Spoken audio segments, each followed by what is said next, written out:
Muy buenas tardes a todos y a todas. Permítanme presentarme. Soy el licenciado Alex Lunar, el nuevo director de la licenciatura en Derecho.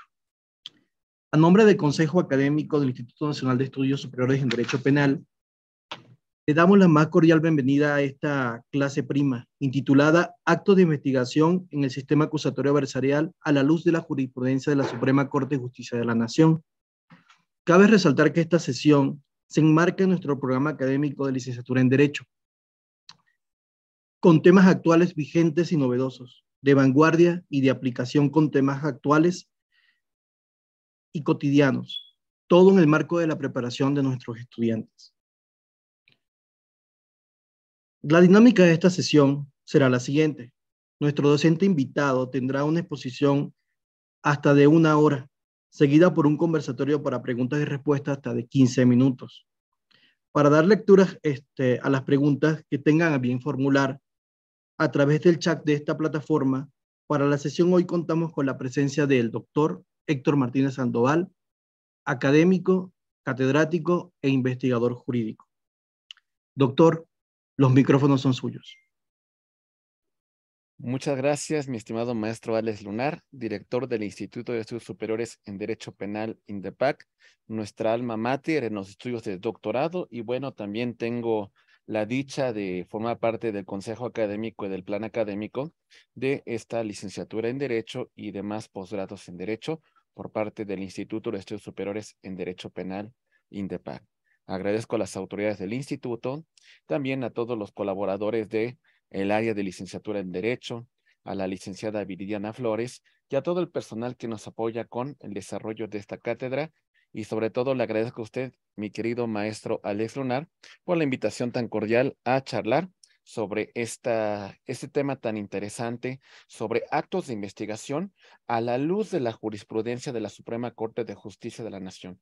Voy a hacer algunos planteamientos de inconstitucionalidad que tiene el Código Nacional de Procedimientos Penales. Como bien lo comenta el maestro Lunar, estamos prontos a iniciar un grupo de licenciatura para el próximo 25 de febrero del año 2023.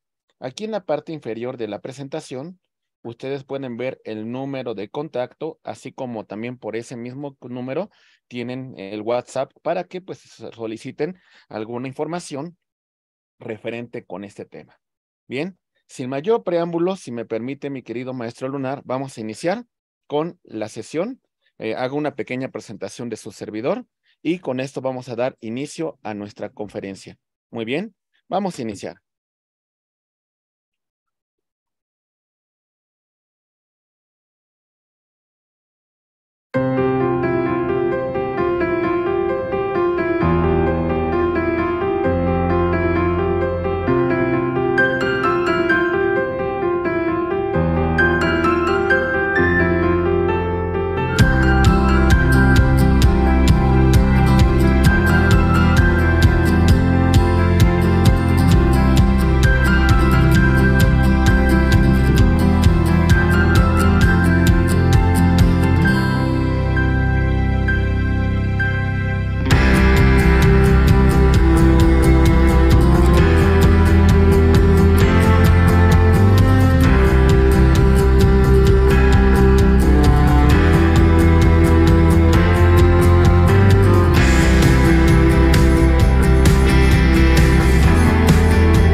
Muy bien.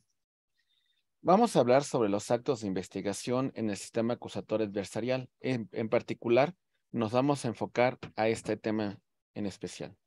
Comparto pantalla y lo primero que vamos a ver, estimados amigos, que ustedes saben que con la reforma constitucional en el año 2008, tenemos un sistema acusatorio adversarial, dejando con antelación un sistema inquisitivo mixto, el cual pues tenía también algunas cosas también buenas, no todo era malo, pero bueno, con este sistema se dio una vacatio legis para que para el año 2016, a nivel federal y en todas las entidades federativas, adoptáramos nosotros un sistema acusatorio adversarial. ¿Sale? En este punto se hizo un análisis muy importante de cómo se tenía que integrar. Muchos estados de la República empezaron a tener su propio código de procedimientos penales enfocándolo al sistema acusatorio. Como no todos los estados lo estaban adoptando, para el año 2013 se dio una reforma muy importante en la cual se facultó al Congreso de la Unión para la creación de un código nacional único en el tema de procedimientos penales. Entonces, en este momento vamos a crear nosotros nuestro Código Nacional de Procedimientos Penales. Aquí hay que analizar un tema muy importante. Había que revisar si este código se iba a adecuar a los preceptos de derechos humanos, porque años después, para el año 2011, tenemos una reforma muy importante a la materia de derechos humanos. Primero, tenemos reforma al tema de derechos humanos y también a la ley de amparo. Entonces, ahora es importante verificar si este Código Nacional de Procedimientos Penales se encuentra adecuado al tema de derechos humanos, que ese ha sido un planteamiento muy importante y se han planteado tanto amparos como acciones de inconstitucionalidad para revisar esta temática. Muy bien, el sistema acusatorio adversarial, hasta a grosso modo, se va a integrar por las siguientes fases. Tenemos una primera fase que vamos a conocer como la etapa de investigación. ¿Sale? Esta etapa de investigación a su vez se divide en dos subfases. Etapa de investigación inicial y etapa de investigación judicial o formalizada. Muy bien. Ok. Después tenemos una segunda fase que es la etapa intermedia. Algunos autores también la denominan de preparación a juicio oral. Se integra a su vez de dos fases. La fase escrita y la fase oral. Y por último tenemos la etapa de juicio oral. Y esta fase se va a desarrollar primordialmente con la formulación de alegatos de apertura, con el desarrollo con el desahogo de pruebas, alegatos de clausura o de cierre, y posterior a esto, el tribunal de enjuiciamiento dictará una sentencia. Muy bien. Todo esto, estas son las fases que integran el sistema acusatorio adversarial. Aquí lo importante es, dentro de un mapa general del proceso, vamos a ubicarnos exactamente en este punto. Ni siquiera todavía estamos hablando de la judicialización. Prácticamente en esta conferencia nos vamos a limitar a esta etapa de investigación inicial. Solamente en ella, ¿vale? ¿Vamos bien? Aunque haré algunos planteamientos de constitucionalidad de otras fases. Hasta aquí vamos entendiendo el panorama general sobre lo que vamos a hablar. Muy bien. Ahora bien, en el tema de derechos humanos, vamos a verificar nosotros que la Constitución hace un planteamiento del reconocimiento de derechos humanos que se encuentran contenidos en la Constitución, pero también así dentro de los tratados internacionales. Muy bien. ¿Por qué es importante mencionar esto? Porque a la luz de la Constitución, a la luz de los tratados, nosotros tenemos que revisar nuestro Código Nacional de Procedimientos Penales. Y si los procesos que éste establece no vulneran derechos humanos. Muy bien. Esto es un tema bien importante que vamos a destacar en relación a los medios de control de la constitucionalidad. Muy bien. Ok. Normalmente, un panorama general que teníamos en relación nosotros a un proceso era el siguiente. Bueno, a una jerarquía normativa.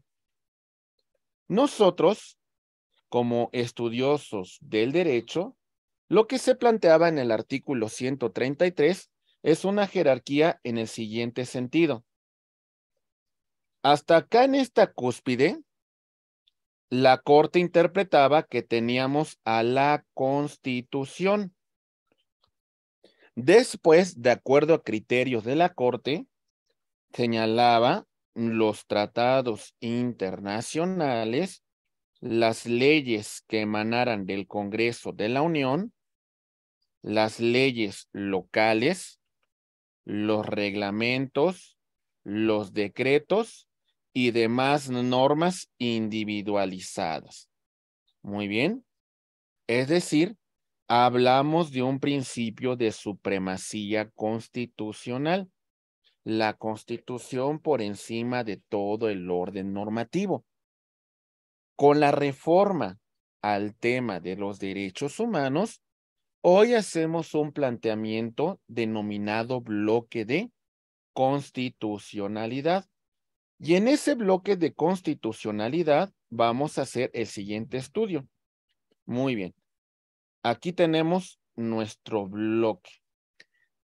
De conformidad con la contradicción de tesis 293, diagonal 2011, la Suprema Corte de Justicia de la Nación ha determinado que la Constitución, ¿sale?, y los tratados internacionales en materia de derechos humanos van a tener la misma eficacia normativa, ¿sale? Salvo que existiera alguna restricción constitucional. Si no es el caso, hablamos de la misma eficacia normativa de la Constitución y de los tratados internacionales. Y me dirán ustedes, ¿y cómo como abogados, como operadores normativos, vamos a hacer que esto opere en la realidad?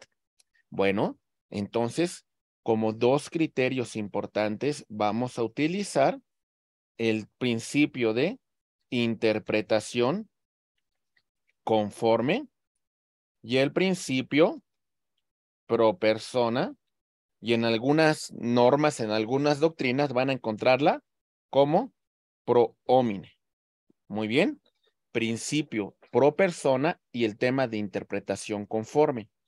¿Y en qué consisten estos dos criterios para la defensa de los derechos humanos? Muy bien, ahí va. En este sentido, nosotros vamos a verificar el acto de autoridad. Ahí va. Muy bien. Acto de autoridad que en primer lugar este acto de autoridad se va a verificar a la luz, en primer lugar, de la norma que rige su actuación. Aquí lo vemos. Acto de autoridad. Este puede ser administrativo, ¿sale? Puede ser legislativo, puede ser judicial. Esta actuación, en primer lugar, la vamos a ver a la luz que regula su actuación, es decir, la norma. Este es un ejercicio de control de legalidad. Pero también, pasando por este principio, vamos a analizarlo a la luz de la norma constitucional. Control de constitucionalidad, pero también a la luz de los tratados internacionales en materia de derechos humanos. Control de convencionalidad. A este principio que verifica el acto de autoridad a la luz de la Constitución, a la luz de los tratados internacionales en materia de derechos humanos, lo vamos a conocer como el principio de interpretación conforme. Muy bien. Ahora bien, ¿qué tenemos que hacer? Nosotros también tenemos otro principio que se llama pro persona. ¿Eso qué implica? Que para garantizar los derechos humanos, me voy a olvidar de jerarquías y voy a aplicar la norma que tenga un mayor efecto protector, la que más garantice la tutela de los derechos humanos.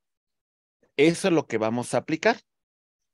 Iniciemos entonces con el tema en la cual verificaremos la cuestión de la etapa de investigación.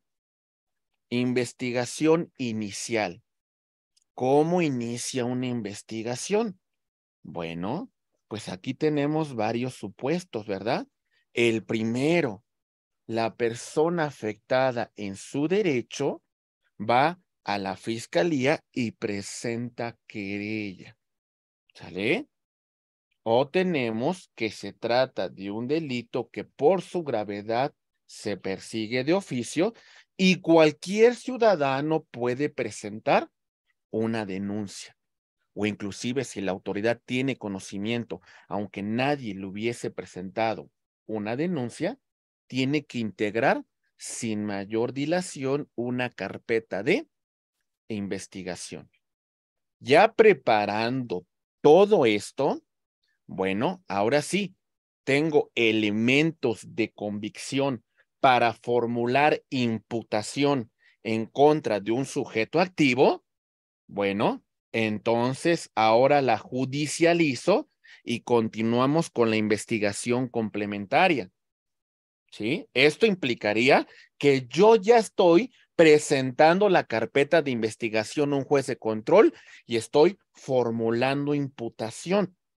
Le estoy haciendo del conocimiento al sujeto activo que se está integrando una carpeta de investigación en su contra por la comisión de un hecho que la ley señala como delito. ¿Sale? Entonces, aquí estamos. Ahí va. Mucha atención, por favor. Verificamos entonces lo que nos dice el artículo 211 del Código Nacional de Procedimientos Penales. Reiteramos, comenzamos con la presentación de denuncia de querella, ¿vale? En este punto, el imputado, si va a ser una cuestión de una persona detenida, y lo vamos a poner a disposición de un juez de control.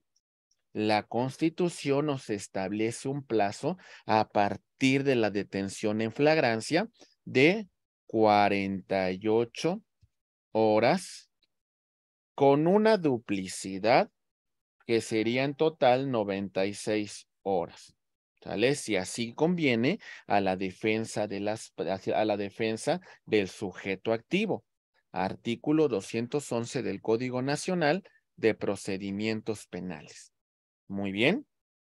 En este punto vamos a continuar nosotros con la investigación complementaria. Entonces, reiteramos, por favor, para que nos vayamos entendiendo y esto esté muy claro. Aquí, ¿qué tenemos, compañeros? Bueno, tenemos nosotros, en primer lugar, una persona que es el fiscal, que es la persona que se va a encargar de la oficina del Ministerio Público, en la cual le vamos a hacer del conocimiento de la comisión de un hecho que la ley señala como delito. La noticia criminal. Que esto se puede dar por una querella, ¿sale? O se puede presentar por un tema de una denuncia. La fiscalía va a verificar los elementos que se encuentran presentando y sin mayor dilación iniciará con la integración de una carpeta de investigación. La fiscalía va a empezar a hacer su teoría del caso.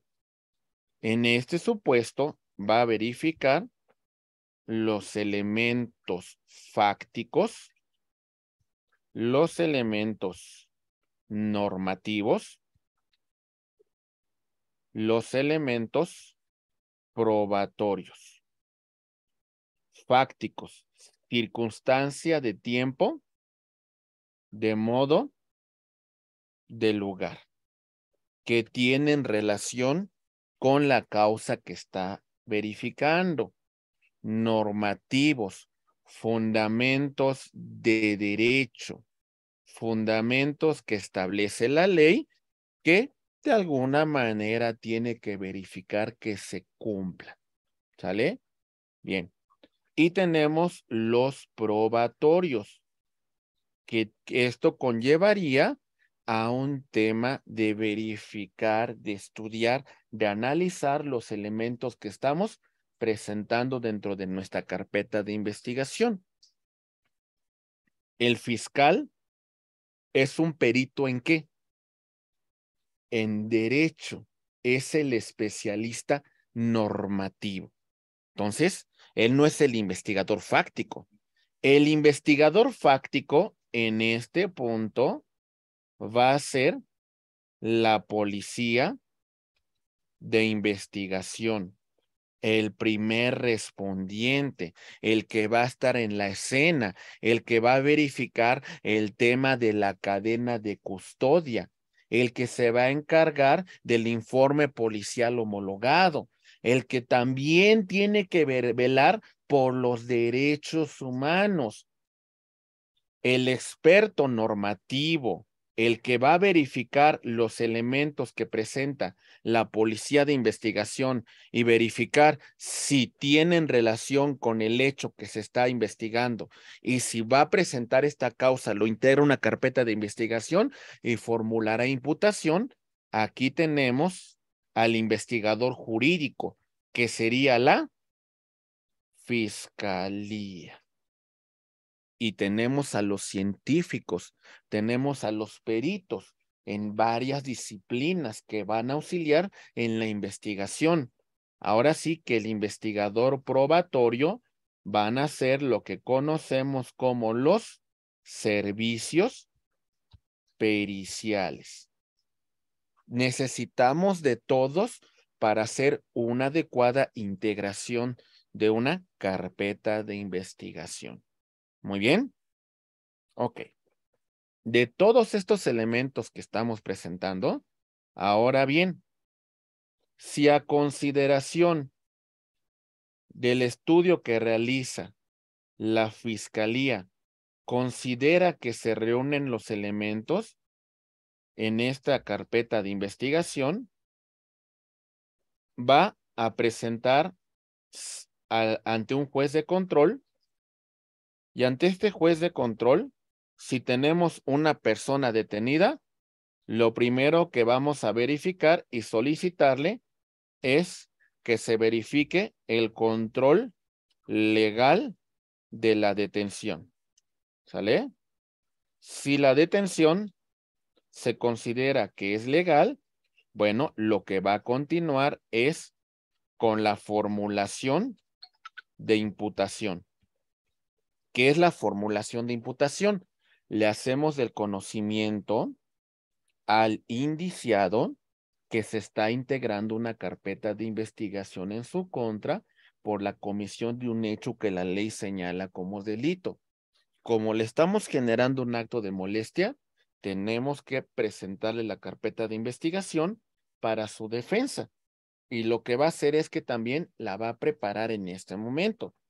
De la formulación de imputación, la fiscalía va a solicitar que se vincule a proceso. Muy bien. Aquí hay que señalar que el ahora llamado imputado tiene un plazo constitucional para resolver su situación jurídica. 72 horas, ¿sale? Plazo que pudiesen ampliar a un término de 144 horas. Si se adhiere a este plazo constitucional, lo primero que vamos a hacer es resolver el tema de medidas cautelares. Si renunciar al plazo constitucional, continuamos con el debate sobre vinculación a proceso y después resolvemos el tema de medidas cautelares. Muy bien. Concluye la fase de investigación complementaria con el plazo para cierre de investigación. Muy bien. Con eso concluimos la etapa de investigación complementaria. Continuamos con la exposición y vemos lo siguiente. Atentos, por favor. Muy bien. Perfecto. Muy bien. Ok. Investigación complementaria. Aquí ya estamos ante quién. Ya estamos ante un juez de control. ¿Sale? Ya le estamos diciendo al indiciado que estamos integrando una investigación por la comisión de un hecho que la ley establece como delito. ¿Sale? Bueno, ya verificamos todo lo que ocurrió en el esquema anterior. Vamos a cerrar con el plazo de cierre de investigación de conformidad como lo establece el artículo 211 del Código Nacional de Procedimientos Penales. Ahora bien, ¿qué tiene que ser esta trilogía de investigación? La policía de investigación, investigador, fáctico. La fiscalía, investigador jurídico. Los servicios periciales, investigadores procesales. ¿Cómo tienen que realizar su investigación? Esta investigación la tienen que hacer, uno, apegados a lo que establece el Código Nacional de Procedimientos Penales. ¿Sale? Cumplir con la norma que rige su actuación. ¿Estamos de acuerdo? Ok. 2, objetividad. No tienen que tener un interés. No tienen que tener ellos prejuzgar la causa. Tienen que investigar, tienen que indagar, tienen que integrar una carpeta de investigación. ¿Sale? Y si del estudio, del análisis de su teoría del caso, se verifica que la causa que se está presentando no constituye la comisión de un hecho que la ley señala como delito, pues entonces, bye. No voy a formular imputación. ¿Sale? Ni siquiera voy a judicializar esta carpeta. Eficiencia. en esta trilogía de investigación. La fiscalía debe actuar no en mandato, no, en un tema que vamos a llamar como coordinación. En coordinación con la policía de investigación, ¿sale? Y en coordinación con los servicios periciales. La chamba de todos es muy importante. Y si alguien falla, vamos a afectar el trabajo de todos. Porque, ¿qué pasa si aquí la policía de investigación no hace una adecuada cadena de custodia?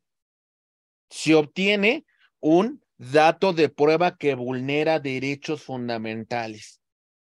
Ya vamos a pegarle al trabajo de la fiscalía. Y ya ni a que hablar de los servicios periciales, porque ya es una prueba ilícita. Esa prueba ya no vamos a poder desahogarla cuando lleguemos a, no vamos a poder presentarla en una etapa intermedia, ni mucho menos objeto de desahogo cuando lleguemos a una fase de juicio oral. Entonces tenemos que trabajar en coordinación, tenemos que trabajar en eficiencia. No somos técnicos del derecho. La palabra que debe de regir nuestra actuación no son científicos del derecho, científicos. No se bajen de categoría. No soy técnico nada más. No, no, no son científicos porque ustedes conocen una ciencia. Ustedes utilizan el método científico en su trabajo. Muy bien. Ok. Las autoridades en esta fase de investigación tienen que actuar con profesionalismo. ¿Sale? Tienen que actuar con honradez, cero corrupción. ¿Sale? Que eso es un tema muy difícil, de verdad, ¿eh? Cero corrupción, transparencia, una caja de cristal. Mi carpeta de investigación, cuando la judicializo, no es privada. Las partes tienen derecho a confrontar lo que ahí se integra. No hay investigación secreta, no hay investigación privada, no. Si ya genero un acto de molestia, si ya judicializo, bueno, entonces se hace el descubrimiento probatorio. ¿Sale? Se necesita respeto a los derechos humanos, respeto a los derechos que se encuentran reconocidos en la Constitución, así como también en los tratados internacionales de los que México es parte. Muy bien, bien. De todo esto que estamos presentando, tenemos otro aspecto muy importante que establece el artículo 221 del Código Nacional de Procedimientos Penales. La investigación de los hechos que revistan las características de un delito. Y aquí, por ejemplo, me voy a ir a una doctrina en materia penal que se llama la teoría del delito. Y cuando yo reviso esta doctrina, decimos, el delito, ¿sale? Es una conducta humana. Empezamos con eso. Conducta humana. Y estas son sus características. Conducta humana típica, antijurídica, culpable y punible.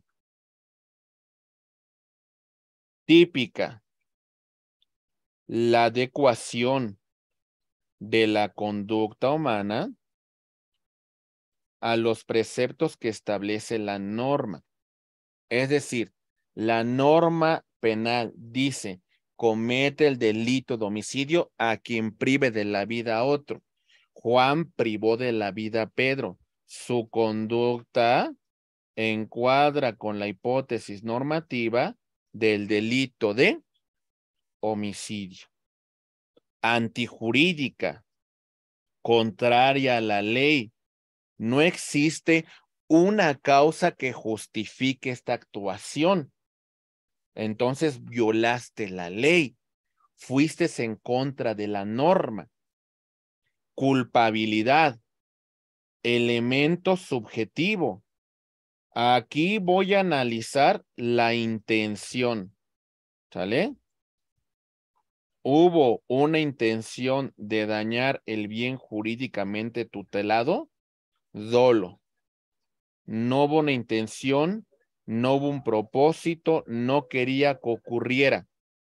Culpa, ¿sale? Aquí podríamos hablar como un elemento, como uno de los elementos de la culpabilidad, el tema de la imputabilidad. La idoneidad de ser sujeto de la norma penal en relación a nuestra capacidad, en relación a nuestra mayoría de edad. Y continuamos con el elemento de la punibilidad, que es el castigo, que es la sanción que establece la norma penal. ¿Sí? Todos estos elementos tienen que verificarse para que hablemos de la existencia del delito. ¿Sale? Muy bien. Entonces, reiteramos. Iniciando nosotros esta investigación, vamos a verificar que es sumamente importante que, sin mayor dilación, el Ministerio Público, la Policía de Investigación y demás servicios periciales procedan a realizar la investigación. ¿Se entiende? Nada de que, ay, en una hora voy a echarme mi torta, ahorita no. No, fíjese que estoy ocupado. No, sin mayor dilación. Ahí ya empezamos a tener problemas, ¿eh? Sin mayor dilación, tienen que empezar su investigación. ¿Sale? Bueno, llegamos a la escena.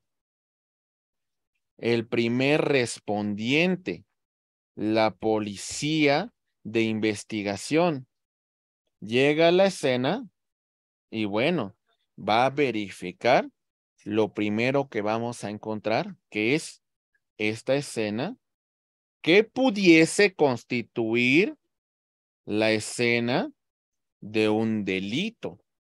Y entonces sobre esto requiere un sistema de control y registro de la evidencia que se encuentre aquí. ¿Sale? Porque probablemente tienen relación con un hecho que la ley establece como delito. No tiene que prejuzgar, eso no le corresponde a él. Él solamente como investigador fáctico es lo que verificó en ese momento. Y entonces hablamos de la cadena de custodia. ¿Sale? Sistema de control y registro. Estudio del indicio, la evidencia, los objetos, los instrumentos que pueden estar relacionados con un delito. La fijación de su localización, el descubrimiento, quién lo aportó, lugar de los hechos. ¿Vale?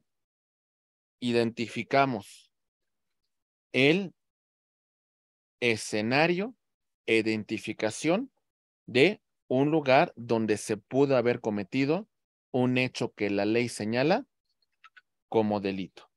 Ahí va. Atentos. Por ejemplo, vemos lo siguiente. Muy bien. Tenemos aquí una escena del delito. Ahí está. ¿Sale? ¿Qué es lo que hace este investigador fáctico? Identifica el escenario y va a poner las medidas de seguridad conducentes para que no se contamine la escena. Lo que encuentra aquí va a ser muy importante y cómo lo vamos a recopilar para que no se contamine. La incautación, el secuestro correspondiente, su embalaje.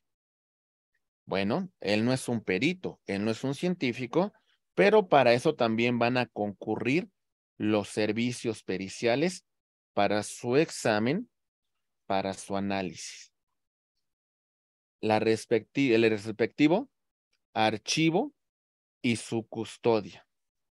Lo vamos a presentar a la fiscalía para verificar si efectivamente todo esto que estamos presentando va a servir como base de una acusación. Y si todos estos elementos se cumplimentan, bueno, entonces vamos a presentarla a un proceso.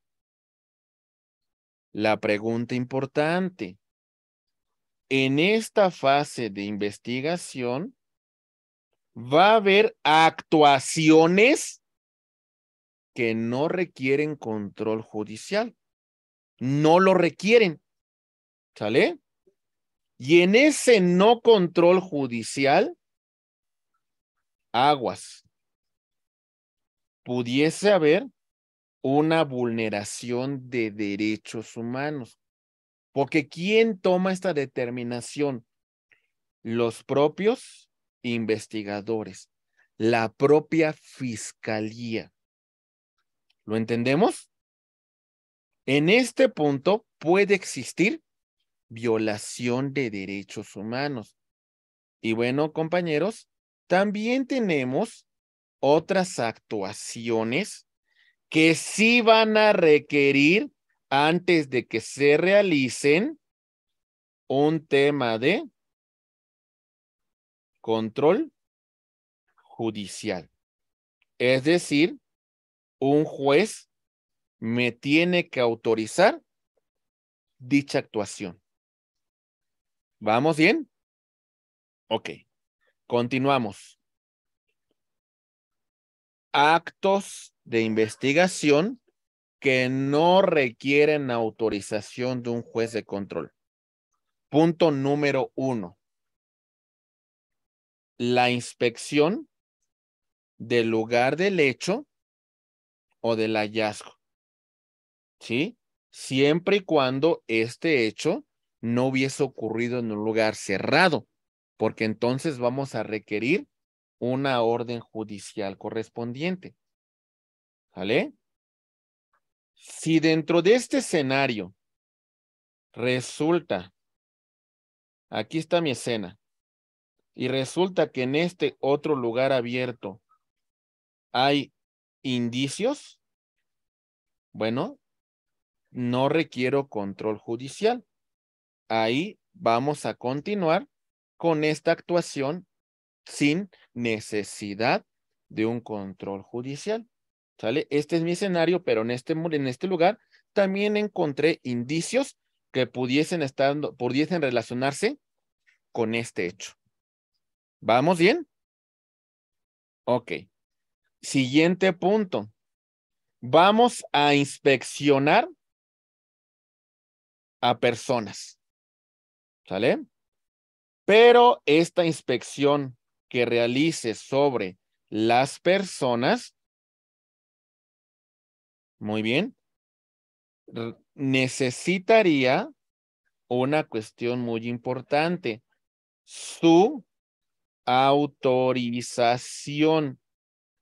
¿Sale? ¿Se entiende? Porque si no fuera el caso, si ellos dijeran no, entonces requerimos que se autorice por conducto de un juez control. Oiga, ¿le podemos revisar sus bolsillos? No. No quiero, no estoy de acuerdo. Si yo accedo, no hay ningún problema. En un tema de revisión corporal, si yo accedo, no se necesita un control judicial. Si no estoy dispuesto a colaborar, entonces ahí sí vamos a requerirlo. O sea, una cuestión es ponerlo en custodia, una cuestión es de alguna manera pues tenerlo, que no tenga una reacción agresiva, y otra cuestión es la inspección, otra cuestión es la revisión corporal porque así nos podríamos meter en un problema. ¿Se entiende? Y sobre todo, la defensa podría argumentar alguna cuestión de vulneración de derechos humanos, porque es un tema, pues hasta cierto punto que puede conllevar a cierta afectación de derechos humanos. Tenemos otra cuestión que también se ha analizado mucho y ha sido objeto de planteamientos de una acción de inconstitucionalidad, la inspección de vehículos, ¿sale? Es decir, pues que de alguna manera nos encontremos ahí por la escena donde ocurrieron los hechos y de alguna manera considere la autoridad, pues que vamos a revisar dicho vehículo, que vamos a ver lo que esa unidad pues presenta, ¿no? No requiere control judicial. ¿Pudiese haber vulneración de derechos humanos? Sí, y por eso voy a hacer un estudio de constitucionalidad de estos elementos que estamos presentando. ¿Hasta aquí vamos bien? ¿Sí? También no requiere control judicial lo siguiente: el levantamiento de cadáver. ¿Sale? Vamos bien. E identificación. Claro que hay que tener el debido cuidado, la debida cadena de custodia para no contaminar el mismo, ¿verdad? La aportación de comunicación entre las partes. Si una de las partes intervino en la comunicación, bueno, pues entonces no vamos a requerir nosotros de un control judicial. Si vamos a intervenir comunicaciones privadas, así las requerimos. ¿Se entiende? Si es una aportación de la propia parte que intervino en la conversación, no lo requerimos. Pero si vamos a tener una intervención privada, entonces ahora sí, reconocimiento de personas tampoco requieren un tema de control judicial. Este tema ha sido objeto de muchas cuestiones de constitucionalidad, la entrega vigilada y las operaciones encubiertas, porque entonces conllevaría a que la fiscalía está realizando una intervención en la cual está invadiendo la privacidad de las personas sin un control judicial. ¿Vale? Esto es delicado porque ha sido objeto de constitucionalidad. Posiblemente la Corte no se ha metido de fondo a resolverla porque es importante para una investigación de un delito. ¿Sale? ¿Se entiende? Muy bien. Y bueno, también la entrevista con testigos. ¿Ok? Todo esto que hagamos, vamos a integrarlo nosotros al informe policial homologado como policías de investigación. ¿Lo vamos comprendiendo? Hay que tener mucho cuidado con esto. Si entrevistamos a algunas personas, si hacemos alguna inspección y si en algún momento hubo necesidad del uso de la fuerza, pues entonces hay que registrarlo en el informe policial homologado. Muy bien. Ok. Seguimos. Vemos que tenemos actuaciones que sí requieren control judicial. Artículo 252 del Código Nacional de Procedimientos Penales. Por supuesto, ¿verdad? La exhumación de cadáveres. Si queremos verificar un cadáver, si queremos verificar alguna prueba de ADN, requerimos que un juez de control lo autorice, ¿verdad? Vamos a ingresar a un domicilio. Bueno, recuerden que el domicilio es inviolable, así lo establece la Constitución. La autoridad tiene que fundar el motivo y la causa por qué me está generando ese acto de molestia. Entonces, la orden de cateo sí requiere un control judicial. Vamos a intervenir comunicaciones privadas. Como estamos invadiendo la privacidad de las personas, sí requerimos un control judicial. La toma de muestras fluido corporal, vello, cabello, extracción de sangre u otros análogos, si no tenemos la autorización de la víctima u ofendido, si no tenemos la autorización de la persona a la cual se va a extraer este fluido corporal, requerimos control judicial. ¿Se entiende? ¿Ok? Y el reconocimiento o examen físico de una persona cuando ésta se niega a ser examinada. ¿Sí nos queda claro estos supuestos? ¿Sí? Muy bien. Bien, vamos a ver, estimados abogados, estimados compañeros, un tema que es bien importante analizar con ustedes. Voy a revisar algunos puntos de constitucionalidad que establece el Código Nacional de Procedimientos Penales. Ahí voy, muy rápidamente. Ojalá hagan muchas preguntas. Es importante que estén preparados para su formulación por conducto del chat. Muy bien, ahí van. Este tema es uno de los que me comentó el maestro Lunar y que es muy importante su análisis. La facultad que tiene la Fiscalía General de la República para requerir información relacionada con el secreto bancario con un fin penal. Es decir, ¿qué es lo que hacía la Fiscalía? Bueno, lo que normalmente hacía la Fiscalía consideraba que es una actuación que no requiere control judicial. Entonces, lo que hacía la Fiscalía es de que le informaba a la Comisión Nacional Bancaria y de Valores que se estaba integrando una carpeta de investigación contra un sujeto por su probable participación en la comisión de un delito de índole fiscal, de índole patrimonial. Y entonces se le daba esta información. Dice, este es el punto, ¿vale? Muy bien. Ok. ¿Qué determinó la Corte? Esta cuestión fue una cuestión de un amparo en revisión. Se planteó la cuestión de constitucionalidad de esta actuación de la Fiscalía y la primera sala de la Suprema Corte de Justicia de la Nación resuelve. Esta facultad que tenía la Fiscalía vulnera el derecho a la privacidad de las personas. Si vas a investigar su situación financiera, antes pide que un juez de control la autorice. ¿Se entendió? Ya no era una facultad de investigación discrecional. Ahora requerimos que la Fiscalía le pida a un juez de control esta autorización. Vean de qué fecha es. Véanla.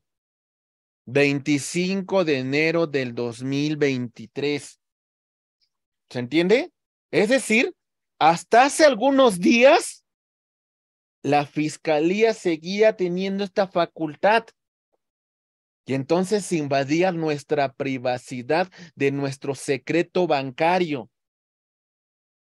¿Se entiende? Esto es muy reciente y la Corte ya se pronunció. Voy a hablar de otros casos en los cuales había temas de constitucionalidad que del todo no han sido resueltos, ¿vale? Para que aterricemos este punto. Ahí va. Vámonos con lo siguiente. Ah, bueno, hay otra cuestión antes de continuar con esto muy rápido que les voy a platicar. ¿Ok? La Constitución es la norma suprema. La Constitución es la que rige, la que estructura a nuestro Estado de Derecho. En este punto, la Constitución tiene mecanismos para su protección. Solamente voy a hablar de dos. Tenemos uno, que es el juicio de amparo. Medio de control de constitucionalidad que tiene el gobernado para defenderse contra actos de autoridad que vulneren derechos humanos. ¿Sale? Que se encuentren reconocidos en la Constitución o que se encuentren reconocidos dentro de los tratados internacionales en materia de derechos humanos. ¿Vamos bien? Artículo 103 y 107 de la Constitución Política de los Estados Unidos Mexicanos. Y tenemos la llamada acción de inconstitucionalidad, contemplada en el artículo 105, fracción 2 de la Constitución. En realidad, algunos entes públicos, algunas autoridades van a solicitar a la Suprema Corte revise la norma y que esa norma no sea contraria a la Constitución. Y si la Corte determina que esta disposición es contraria a la Constitución, ya no se va a aplicar con efectos generales, aprobada por 8 ministros. Ahorita voy a hacer un planteamiento de algunos casos que versan sobre una acción de inconstitucionalidad. Empezamos con su revisión. Ahí va. Primer caso. Artículo 132 del Código Nacional de Procedimientos Penales. Solamente les voy a plantear la cuestión que se considera contraria a la Constitución y contraria a los tratados internacionales en materia de derechos humanos. Artículo 132. Obligaciones de la policía. Dice, practicar las inspecciones u otros actos de investigación, así como reportar los resultados a la fiscalía. Mis queridos abogados y abogadas, aquí podemos tener varias violaciones de derechos humanos. Violación a la libertad personal, violación a la libertad de tránsito, seguridad jurídica, privacidad de las personas, injerencias arbitrarias. Vulneramos el artículo 14 constitucional, principio de legalidad, certeza jurídica. Es muy ambiguo este precepto. ¿Nos queda claro? Y hay planteamientos de acciones de inconstitucionalidad que no han sido resueltos por la Corte, ¿eh? ¿Vamos bien? ¿Se entiende? Muy bien. Ahí voy. Otro planteamiento. Ahí va. Artículo 147. Detención en caso de flagrancia. ¿Sale? Reiteramos. La inspección, dice, la inspección, otra vez reitero, inspección realizada por los cuerpos de seguridad al imputado. Deberá de conducirse conforme a los lineamientos que establece el presente código. Seguimos con un tema que puede vulnerar estos derechos que hemos señalado, porque esa inspección puede conllevar una serie de actuaciones que pudiesen lesionar derechos humanos. La libertad personal, la seguridad jurídica, el derecho a la privacidad, la integridad personal, una injerencia arbitraria por parte de la autoridad, seguridad jurídica, legalidad, certeza. ¿Sí lo entendemos? Porque esa inspección puede decir muchas cosas, ¿verdad? Muy bien. Ok. Siguiente. Ahí va. Artículo 251. ¿Sale? Estoy poniendo solamente las partes que nos interesan. Dice, las actuaciones en la investigación no requieren autorización previa de un juez de control. ¿Sale? No requieren autorización de un juez de control los siguientes casos. ¿Qué mejor que estos dos ejemplos que ya señalé con antelación? Inspección de personas e inspección de vehículos. En ese punto puede ocurrir una violación importante a los derechos humanos. Libertad personal, libertad de tránsito, seguridad jurídica. ¿Quién dice que no me van a sembrar lo que allí encuentren, verdad? Derecho a mi privacidad, mi integridad personal, porque si me opongo, me van a poner mis cachazos como Alfredo Adame, ¿verdad? ¿Sale? Una injerencia arbitraria por parte de la autoridad. Me están vulnerando el principio de legalidad. Funda y motiva la causa por la cual me quieres generar un acto de molestia y certeza jurídica. La Corte no se ha pronunciado en ese aspecto. Todavía está en ese estudio de constitucionalidad. Muy bien. ¿Se entendió el caso? Ok. Siguiente. Ahí va. Muy bien. Artículo 266. Actos de molestia. Y dice, todo acto de molestia deberá llevarse con respeto a la dignidad de la persona en cuestión. Continuamos. Antes de que se lleve a cabo el procedimiento, la autoridad debe informarle sobre los derechos que tiene y solicitar su cooperación. Vean el siguiente punto. Puede ser muy delicado. Se realizará un registro forzoso si la persona no está dispuesta a cooperar o se resiste. ¿Sale? ¿Se entendió? Y bueno, ese es el punto central, porque después dice, si no habla español, la autoridad deberá tomar las medidas razonables para brindar información a la persona sobre sus derechos y solicitar su cooperación. Pero el punto es este, se realizará un registro forzoso. ¿Se entiende? Reiteramos, imaginen los derechos que pueden encontrarse vulnerados ahí. ¿Sale? Por ejemplo, artículo 14 constitucional, legalidad. Artículo 16, actos de molestia. Artículo 21 de la Constitución, los derechos en el sistema acusatorio adversarial que tiene una persona que es investigada por la comisión de un delito, sin mencionar otros artículos de disposiciones internacionales, vulneración de derechos humanos, libertad personal, ¿sale? Derecho a la privacidad, libertad de tránsito, injerencia arbitraria por parte de la autoridad, principio de legalidad, certeza jurídica. ¿Se entiende? Porque eso de registro forzoso, pues puede implicar actos que vulneren mi dignidad, pueden implicar actos que me cometan alguna agresión, ¿sale? ¿Vamos bien? Ok. Considero que hasta cierto punto vamos a tener que requerir un tema, pues, de una solicitud a un juez de control para realizar este acto de molestia.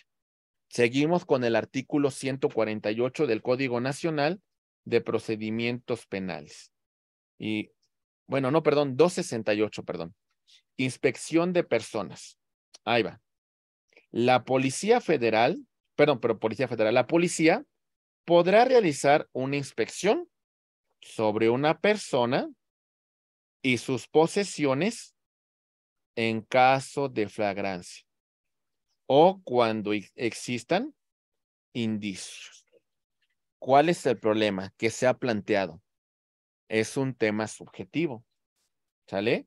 Sigue siendo un tema subjetivo, porque entonces yo ya le voy a generar un acto de molestia en su persona, en su propiedad, en su posesión.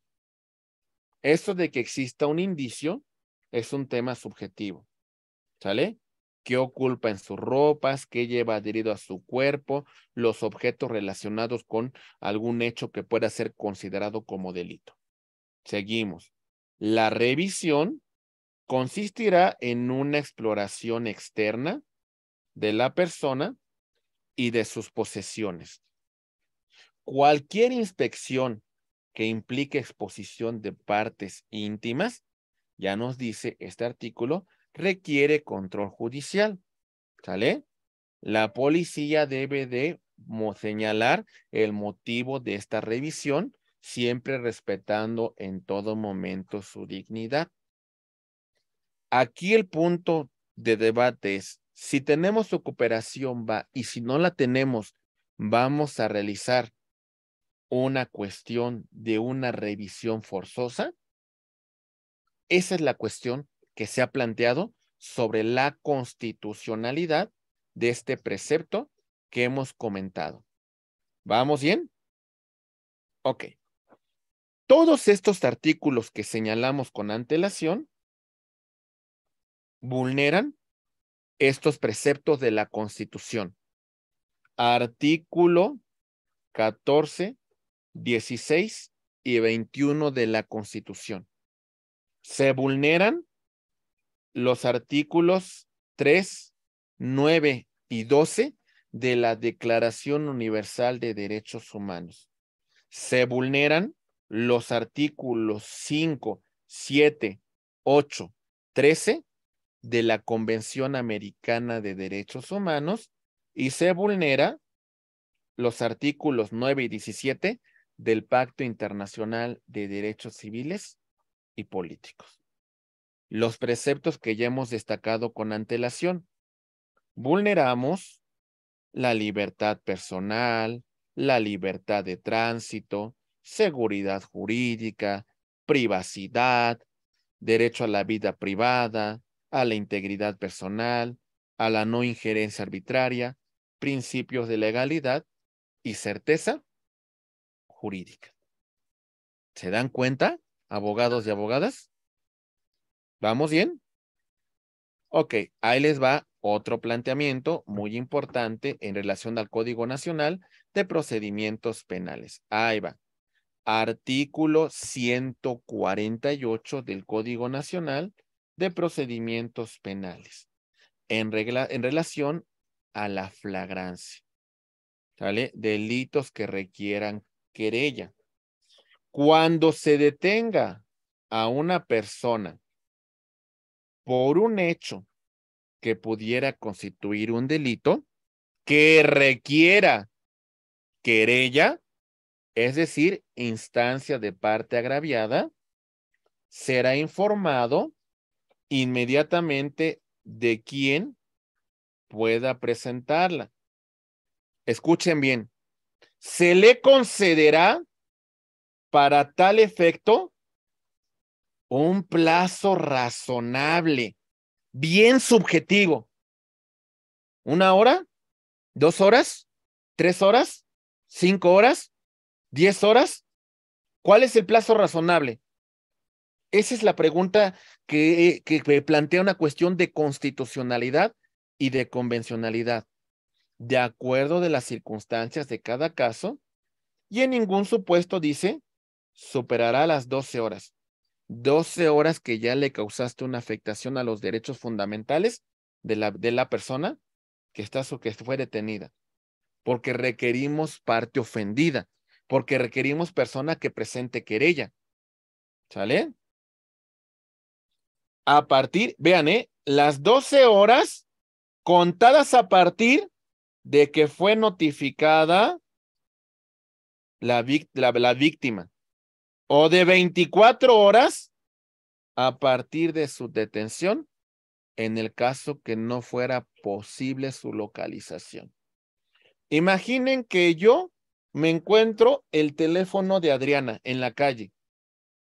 No es mío. De pronto, pues resulta que la policía vio que yo lo levanté de la calle. Ahí está, lo recogí. Y resulta que me dice, ese teléfono no es tuyo. Bueno, me lo encontré. No, debe ser otra persona. Ah, mira, hasta viene el nombre de quién es la persona. Mi estimada Adriana. Vamos a localizar a Adriana. Mientras tanto, señor Héctor, usted se va 12 horas o 24 horas a partir de que podamos localizarla y no compareció. Todo ese tiempo, mis derechos humanos han sido vulnerados. ¿Por qué? Porque el requisito de procedibilidad es sencillo, la querella. ¿Quién va a presentar la querella? La persona que resultó afectada en su patrimonio. Si no fuera el caso, pues bueno, ¿para qué, verdad? Y reiteramos, artículo 148 del Código Nacional de Procedimientos Penales. Es contrario al artículo primero, los derechos humanos, principio de legalidad, artículo 14, debido proceso, artículo 16, artículo 20, derechos fundamentales del imputado, artículo 21, los derechos que tiene el imputado en el sistema acusatorio adversarial, artículo 3, 9, 10, 12, 13 de la Declaración Universal de Derechos Humanos, artículos 5, 7, 8 y 11 de la Convención Americana de Derechos Humanos, artículo 9, 14 y 17 del Pacto Internacional de Derechos Civiles y Políticos.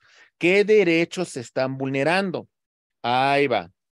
Principio pro persona, presunción de inocencia, legalidad, formalidades esenciales del procedimiento, seguridad jurídica y libertad personal. Solamente por mencionar algunos preceptos que este artículo puede estar vulnerando. ¿Vamos bien? ¿Se va entendiendo? Muy bien. Espero muchas preguntas, ¿eh? Se necesitan muchas preguntas porque son temas que de alguna manera tienen un análisis importante de constitucionalidad y de convencionalidad.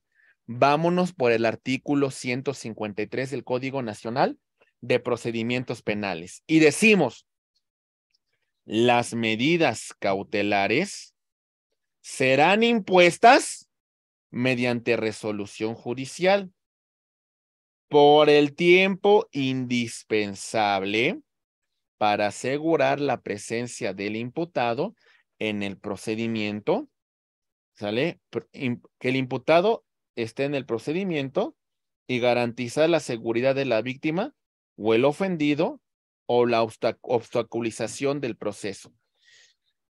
Está bien, hay un control judicial, eso estamos de acuerdo.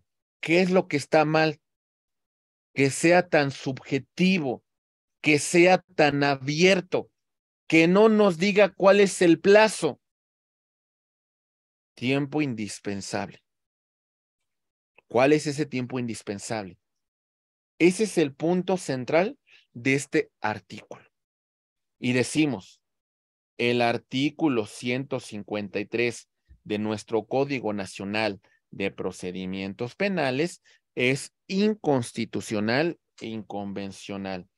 Artículo 14 y 16 de la Constitución. Artículo 7, 8 de la Convención Americana de Derechos Humanos. Artículo 9 del Pacto Internacional de Derechos Civiles y Políticos. Artículo número 3 y 9 de la Declaración Universal de Derechos Humanos. Se vulnera el principio de legalidad, el principio de seguridad jurídica y la exacta aplicación de la ley penal. ¿Nos queda claro? ¿Vamos bien? Ok. Ahí va otro precepto que resulta contrario a la Constitución y a los tratados internacionales. Ahí va. Artículo 155 del Código Nacional de Procedimientos Penales y dice, tipos de medidas cautelares. El Ministerio Público, la víctima u ofendido, el juez puede imponer al imputado una o varias de las siguientes medidas cautelares. Y la que nos llama la atención es el artículo, la fracción número 13, que dice, el resguardo en su propio domicilio con las modalidades que el juez disponga. Vámonos al artículo 16 de nuestra Constitución dentro de su párrafo 8, porque la Constitución justifica en esa actuación el tema que estamos planteando. Artículo 16, párrafo octavo. ¿Qué nos dice a la letra? Ahí va, atentos por favor. Dice lo siguiente.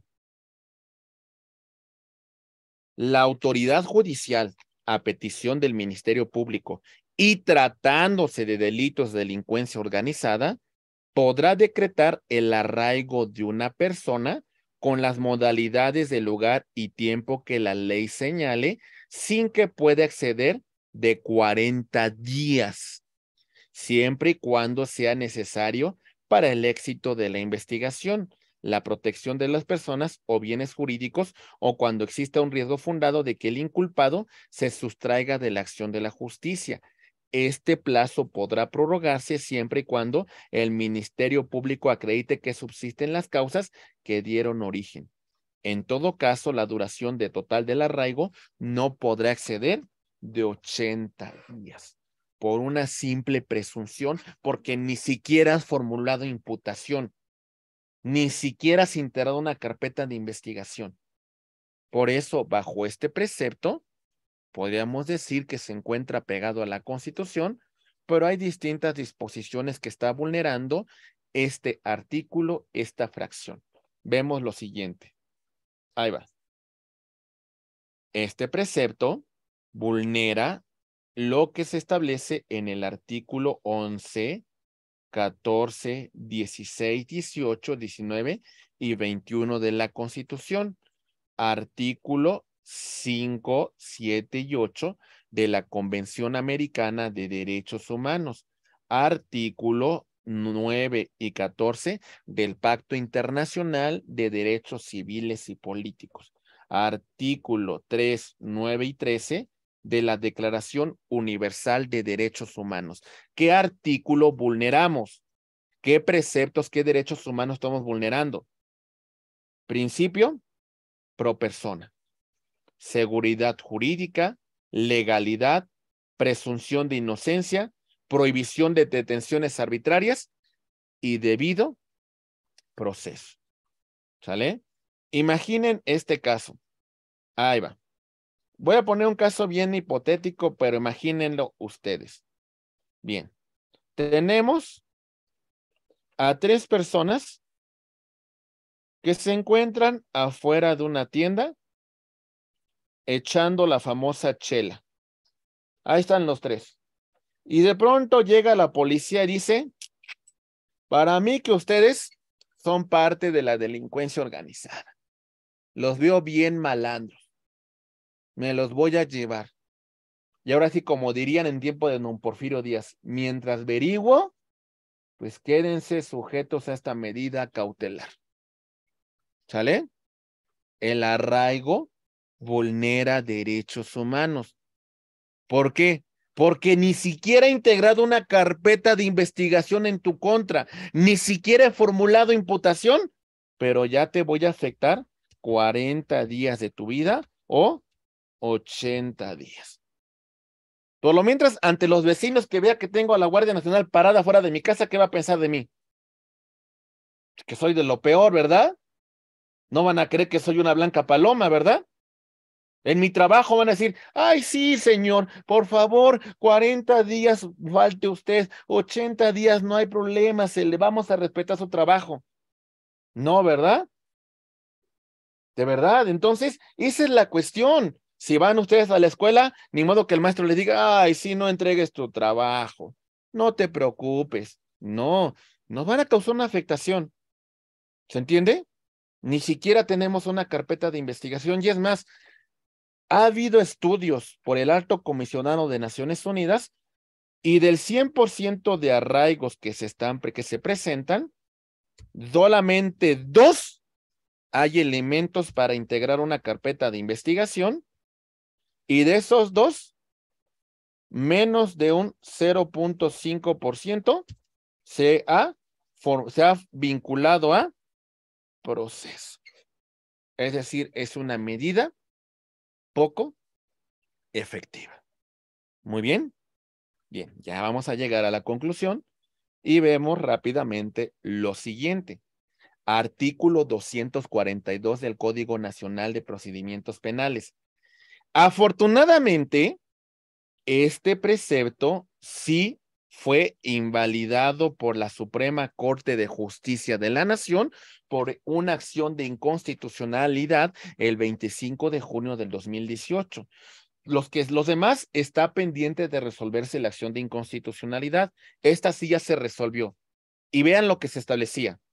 El Ministerio Público, a solicitud de la policía, podrá ordenar, vean lo grave, la suspensión, aseguramiento de cuentas, título de crédito, cualquier bien o derechos relativos con instituciones financieras establecidas en el país y que se celebren con sus clientes. Y dará aviso inmediatamente a la autoridad encargada de la administración de los bienes asegurados y las autoridades competentes. Delicadísimo. Ni siquiera habla de una judicialización. Integrando una carpeta de investigación. Por lo mientras, todas las cuentas de José Juan Porras ya están arraigadas. Por lo mientras, su propiedad ya está afectada. Por lo mientras, se va a quedar sin ningún dinero.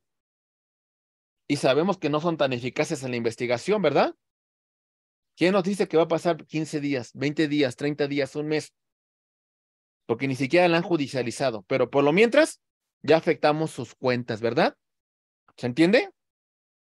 ¿Sale? Afortunadamente esto ya se fue. Y no se fue porque el legislador la haya cambiado. Se fue porque abogados estudiosos plantearon una cuestión de constitucionalidad. Y ustedes van a ser esos abogados estudiosos que van a hacer planteamientos de constitucionalidad a la Suprema Corte de Justicia de la Nación. ¿Lo entendemos? Sí. Como ya mencionamos con antelación, la Corte determinó, está fuera de todo marco convencional este artículo, ¿sale? Vulnera los artículos 8, 11 y 11 y 21 de la Convención Americana de Derechos Humanos, artículo 14 del Pacto Internacional de Derechos Civiles y Políticos y el artículo 14 y 16 de la Constitución. ¿Sale? Muy bien. Estimados abogados y abogadas, el último, para que también el maestro Lunar pues tampoco se nos vaya a enojar con nosotros. Muy bien, ahí va. Artículo 434, el ámbito de aplicación del Código Nacional de Procedimientos Penales. La asistencia jurídica internacional tiene por finalidad brindar apoyo entre autoridades competentes en relación a asuntos de naturaleza penal, cuando un extranjero se pueda encontrar involucrado con una causa penal. La asistencia jurídica podrá ser invocada para la obtención de medios de prueba ordenados por la autoridad investigadora o bien la judicial para mejor proveer, pero jamás para las ofrecidas por los imputados y sus defensas, aun cuando sean acordadas favorablemente por la autoridad judicial. Entonces, ¿quiere decir este artículo que si yo voy a constituirme como un acusador coadyuvante, pues en relación a las pruebas que presente, la defensa, pues como que del todo no va a ser tan efectivo presentarme como acusador coadyuvante? Esta situación contraviene distintas disposiciones procesales y vulnera derechos humanos, porque entonces me estás diciendo, a ver, si yo como víctima, sale, de un delito, me voy a constituir como acusador coadyuvante, puedo contravenir las pruebas que presenta la fiscalía, ¿sale? Puedo contravenir algunas disposiciones procesales que establece el Código Nacional de Procedimientos Penales y demás disposiciones, pero no puedo contravenir las pruebas que presenta la defensa. Entonces la pregunta, ¿somos o no somos, verdad? Entonces la pregunta que en este punto, pues no las voy a combatir, porque de eso se encarga la fiscalía. Entonces, ¿para qué me haces que me constituya como acusado coadyuvante si no me vas a dar todas estas prerrogativas para que yo comparezca? Muy bien. Bien. De todo esto, cerramos y hacemos un planteamiento. Artículo 434 del Código Nacional de Procedimientos Penales. Contraviene disposiciones adoptadas en la Convención Interamericana sobre Asistencia Mutua en Materia Penal, artículo 9. Y por lo que respecta al Plano Nacional, artículo 1 y 133 de la Constitución Política de los Estados Unidos Mexicanos. Afectamos principios de legalidad, seguridad jurídica y en particular el de supremacía constitucional. Pones por encima una disposición contenida en tratados internacionales por encima de lo que establecen las normas nacionales y no se verifica un tema en particular de derechos humanos. ¿Vamos bien? Ok. Estimados abogados, abogadas, futuros estudiantes de esta hermosa carrera, de esto se trata toda esta cuestión, este estudio. Y bueno, como ya comentó el maestro Lunar, la invitación cordial a la próxima apertura de un grupo de nuestro Instituto de Estudios Superiores en Derecho Penal, INDEPAC, el 25 de febrero del año 2023, y los informes que ya hemos señalado con antelación a los teléfonos 55 12 47 0301. Y sin mayor preámbulo, mi estimado maestro Lunar, pues procedemos a la ronda de preguntas y respuestas, que es la cual estamos esperando que tengan preguntas interesantes sobre estos tópicos que hemos planteado. Muy buenas tardes nuevamente, doctor. Debido a la gran cantidad de preguntas, vamos a tratar de responderlas brevemente. Ok. Preguntan, ¿quién ejerce el control sobre la Constitución? Pregunta bien interesante y debemos decir una cuestión muy importante. El control sobre la Constitución es un planteamiento que inclusive se hizo un estudioso del derecho llamado Hans Kelsen. ¿Quién debe ser el defensor de la Constitución? En relación a este punto, la Constitución, para protegerse, para resguardarse, va a tener estos denominados medios de control de constitucionalidad, como son el juicio de amparo, las acciones de inconstitucionalidad, las controversias constitucionales, la facultad de investigación por la violación de derechos humanos que tiene la Comisión Nacional de Derechos Humanos. Entonces, a través de estos mecanismos, la Constitución sí se va a proteger. En particular, sobre estos primeros puntos, quien protege la Constitución es la Suprema Corte de Justicia de la Nación. Y en este punto, quien garantiza la supremacía constitucional es la Comisión Nacional de los Derechos Humanos. Maestro Lunar. Muchas gracias, doctor. En la siguiente pregunta hacen un interrogante. ¿Qué entendemos por control de convencionalidad y qué es el control de constitucionalidad? Ok. Y pregunta nuevamente interesante. Actos de autoridad. Acto de autoridad administrativo, legislativo, judicial. Estos actos de autoridad se van a primer supuesto, control de legalidad. La actuación de estos actos apegados a lo que establece la norma.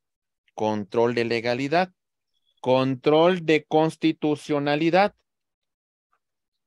La adecuación de estos actos a la luz de lo que establece la Constitución, la supremacía constitucional. Control de convencionalidad. La adecuación de estos actos a los preceptos que establece la Declaración Universal de Derechos Humanos, la Declaración Americana de los Derechos y Deberes del Hombre, la Convención Americana de Derechos Humanos y demás protocolos y convenciones que surgen de estas disposiciones internacionales. Muy bien. Maestro Lunar. Muchas gracias, doctor. Nos preguntan, el criterio de la Corte que usted menciona del 23 de enero de 2023, ¿es de inmediata aplicación? Ok. Bien, interesante. Nuevamente, están haciendo preguntas bien interesantes. A ver, ahí va. Cuando la Corte se pronuncia y resuelve un amparo en revisión, en este punto va a generar lo que se genera como el precedente judicial. Y esta disposición es vinculante y obligatoria para todas las autoridades. ¿Sale? Es decir, las obliga porque la Corte ya ha formado un precedente de este amparo directo en revisión.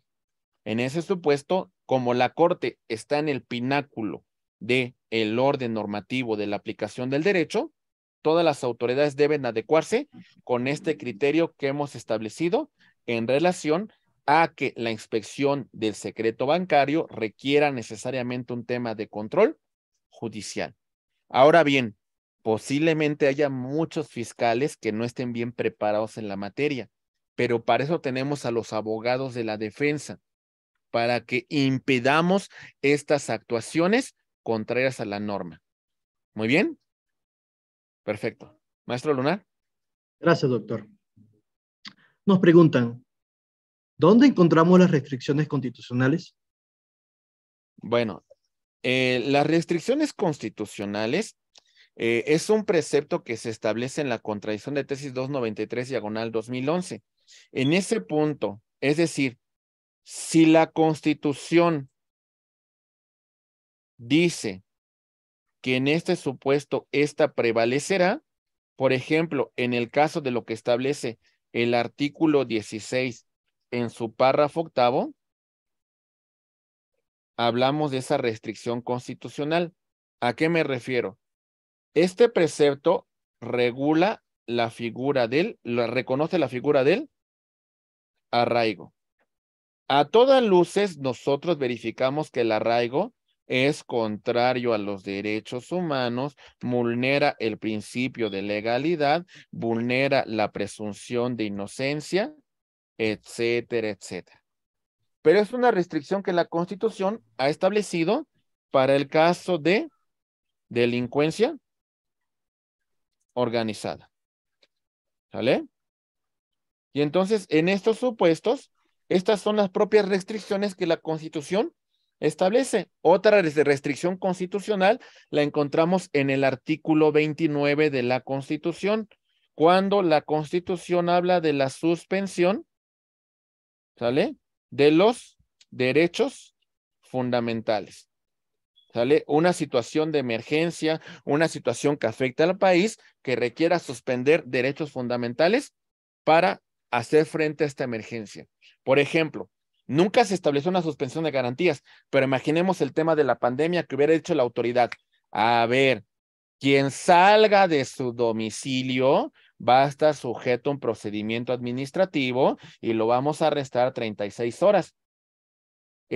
Podríamos decir que con lo que hace el gobierno federal, lo que hace el presidente de la República cuando suspende estos derechos fundamentales es hacer frente a una emergencia nacional. ¿Sale? Ahí tendríamos una restricción constitucional.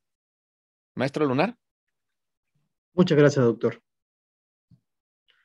Nos preguntan, ¿los actos de investigación pueden ser impugnados en qué instancia?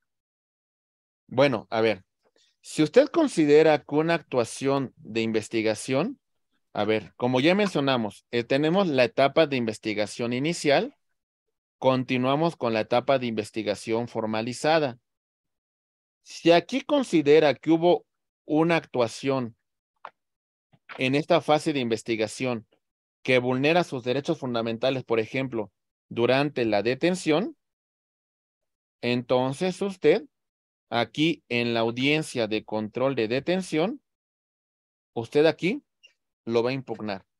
Si aquí se obtuvo una prueba que usted considera vulnera derechos fundamentales, la prueba se va a ofrecer en la etapa intermedia, en la audiencia intermedia. Entonces, en este punto, aquí sería el momento procesal cuando tendríamos que solicitar que esa prueba no sea admitida en virtud de que se vulneraron durante la fase de investigación derechos fundamentales. Entonces, hay que ver cada caso en particular para verificar cómo combatimos esos actos de investigación. Maestro Lunar. Gracias, doctor. La siguiente pregunta nos hace un interrogante. ¿Cómo llega la Corte a pronunciarse en estos temas? Bien. Otra pregunta bien interesante. Están haciendo preguntas de un gran fondo, ¿eh? Ahí va.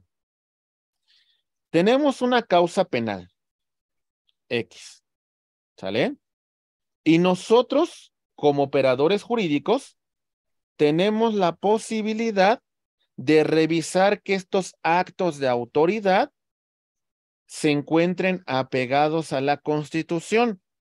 Y si del estudio que realicemos consideramos que ese acto de autoridad es contrario a la Constitución, lo que tendríamos que plantear es un tema de un amparo indirecto, argumentando la cuestión de constitucionalidad que no está cumpliendo la autoridad dentro de su actuación.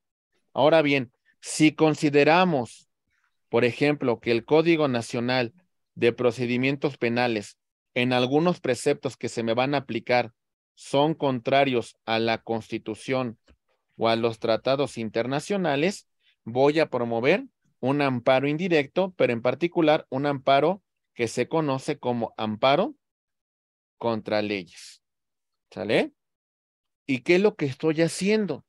Estoy preparando la cuestión de constitucionalidad para que se resuelva si ese acto se encuentra adecuado o no a lo que establece la Constitución. Y si existe un planteamiento de fondo de constitucionalidad, pudiese resolverlo en última instancia la Suprema Corte de Justicia de la Nación. Muy bien, que fue el caso que revisamos con antelación de amparo directo en revisión en relación a la facultad que tenía la Fiscalía General de la República para, pues, esta información sobre el secreto bancario. Ya la Corte nos dijo, eso es contrario a derechos humanos y vulnerando el derecho a la privacidad de las personas. Maestro Luna. Muchas gracias, doctor. En referencia a la próxima pregunta, nos hacen un interrogante. Nos preguntan, ¿dónde encontramos algún manual de cuál es la forma correcta para integrar una carpeta de investigación? Bueno, el mejor manual que ustedes pueden revisar es uno. Este manual se llama el Código Nacional de Procedimientos Penales. Si se apegan a lo que establece la normativa de código, ahí está. Otro supuesto. Hay muchas obras que hablan sobre la integración de la carpeta de investigación, que hablan sobre los elementos que la deben de conformar. Y entonces hay que buscar la doctrina penal actualizada o códigos nacionales de procedimientos penales que se encuentren comentados y sobre todo que estos códigos, además de ser comentados por el autor, busquen que tengan jurisprudencia. ¿Sale? Entonces, esa es la mejor modo de estudiar todos estos temas. Los comentarios a los artículos y la jurisprudencia, que nos puede ayudar a verificar el contenido de una carpeta de investigación y demás preceptos que se han debatido. Muy bien. Ok. Gracias, doctor. Sí. Ahora nos presentan un caso práctico y nos señalan, en el caso de una inspección a personas o vehículos, en el supuesto de que la persona se niega y se realiza una inspección forzosa, ya que se detecte una conducta evasiva, renuente, sospechosa o agresiva, tampoco está justificado o en ninguno de estos casos. A ver, la persona que está detenida, la persona que se está investigando es el que tiene la conducta agresiva, la conducta persuasiva, la conducta que puede vulnerar los derechos. A ver, lo importante aquí, considero que lo ideal sería una cuestión de detener a la persona, ¿sale?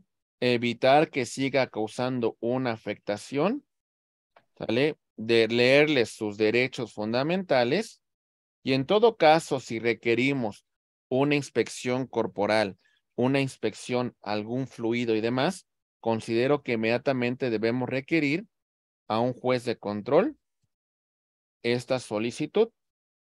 ¿Para qué? Para que tengamos una adecuada investigación. Sí, discúlpeme lo que voy a decir, pero si nuestra cabecita se calienta en esa actuación, si nos enojamos, si nos ponemos al mismo nivel que esta persona que está siendo investigada por un delito, vamos a darle al traste una investigación. Tenemos que actuar de una forma muy fría, muy puntual. Y yo sé que hay una situación de que somos seres humanos y podemos calentarnos en ese momento, pero hay que tener mucho cuidado porque una actuación indebida que realicemos lo vamos a beneficiar a este sujeto, porque definitivamente cualquier abogado con mediana capacidad le va a pegar a las cuestiones de investigación. Y si por ahí encuentra alguna situación que se equivocaron, ¿qué creen? La va a aprovechar. Entonces, evitemos que esto ocurra, ¿verdad? Evitemos que se contamine una investigación. Evitemos que un sujeto salga y no tenga, no tenga ninguna responsabilidad penal por una mala integración. Entonces, hagamos el trabajo muy atinadamente, mis queridos abogados y abogadas. Maestro Lunar. Gracias, doctor. La siguiente interrogante va en referencia al criterio de la Corte del 23 de enero de 2023. Dice, si se aplica este criterio, ¿tendrá efectos retroactivos? No, no, definitivamente no. A ver, a lo que voy. Si ya con antelación ya hubo un requerimiento sobre una cuestión de una información que requirió la fiscalía en relación al secreto bancario, ya inclusive se integró toda una carpeta de investigación, ya se judicializó, pues eso ya no. Los efectos en este caso de la jurisprudencia son hacia futuros. Los asuntos que ocurran después del 25 de enero del 2023 hacia adelante es donde se aplicará este criterio que hemos señalado con antelación. Muy bien, ¿sí se entiende? Porque si no, también vulneraríamos un principio que se llama seguridad jurídica. Y entonces todo lo que ocurrió con antelación, pues le daríamos completamente en la torre, ¿verdad? ¿Sí? Muy bien. Maestro Lunar. Gracias, doctor. La siguiente pregunta habla sobre, ¿puede ejercer control constitucional la Corte Interamericana de Derechos Humanos? No. A ver, la Corte Interamericana de Derechos Humanos es un órgano de control concentrado de convencionalidad. Las cuestiones que planteemos sobre constitucionalidad, en última instancia, van a ser resueltas por la Suprema Corte de Justicia de la Nación. Y las cuestiones de convencionalidad, ¿sale?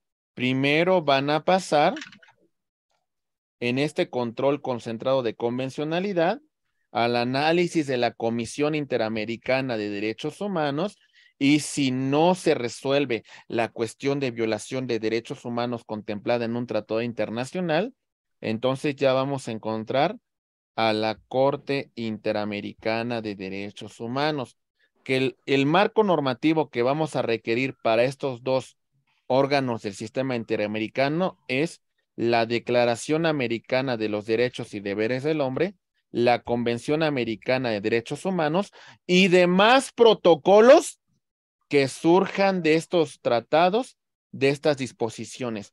Además de la jurisprudencia de la Corte Interamericana de Derechos Humanos. ¿Y cuál es la jurisprudencia de esta Corte?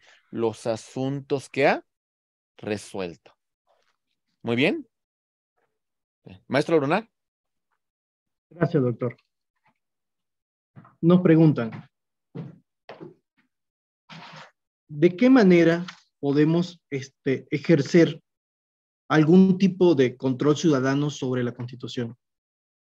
Bueno, el control ciudadano sobre la Constitución considero que principalmente lo hacemos cuando defendemos nuestros derechos humanos y hacemos planteamientos de constitucionalidad ante cualquier autoridad. ¿Sale? Y si eso no nos basta y la autoridad no nos atiende en esta cuestión de constitucionalidad que le hemos planteado, bueno, entonces tenemos la posibilidad de defender la Constitución a través del juicio de amparo. El punto es, si hay un derecho humano vulnerado, requiramos a la autoridad. Si la autoridad no hace caso, está el juicio de amparo, que considero que son los mejores mecanismos para un ejercicio ciudadano del control de constitucionalidad. Maestro Lunar. Hemos llegado al término de nuestras preguntas e interrogantes del día de hoy. Solamente terminamos con algunos comentarios finales. Javier nos comenta que fue una excelente exposición. Sofía agradece su cátedra. María menciona que es un gran docente y explica de una forma muy práctica. Alexandra lo felicita, así como otros participantes muestran admiración a sus cátedras. Doctor, tiene algunos minutos para despedirse y Muy sus bien. conclusiones finales. Pues bien,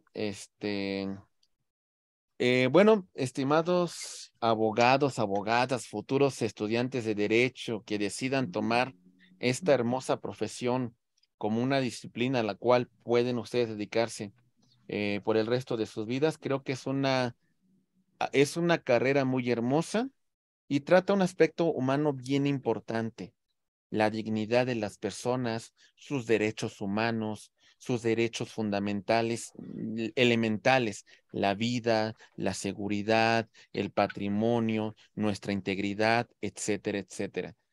Es una hermosa profesión que abarca muchas áreas, que no solamente se limita a una cuestión de procesos, de llevar a juicio algunas causas, sino se limita en una cuestión también de resolver los conflictos humanos y de intervenir de forma humana en el diálogo, en la negociación, en el acuerdo. Creo que es una actividad muy importante que tenemos.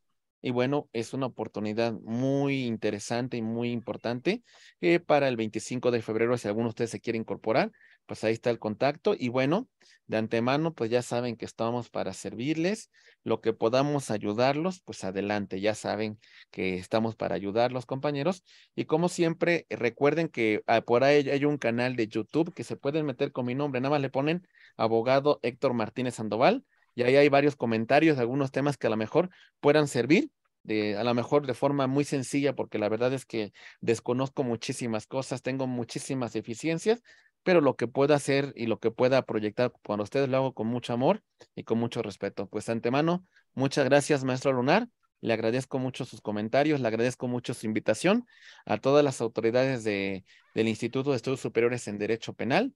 Gracias. Y bueno, a todas las personas que laboran con usted, mi querido maestro, a la licenciada Viridiana Flores, a todos los compañeros facilitadores que también nos apoyan en esta gestión y a los demás coordinadores, muchísimas gracias. Muchas gracias, doctor. Agradeciéndole la participación en esta cátedra prima del día de hoy. Permítame expresarle mis felicitaciones por sus excelentes cátedras. Me uno a la opinión de todos los participantes del día de hoy y mi admiración por usted. Por ahora, nos despedimos y, como ya mencionó el doctor Héctor Martínez Sandoval, los invitamos a nuestra próxima apertura, que va a ser el 25 de febrero de 2023. Muchas gracias por estar aquí con nosotros y muy buenas noches.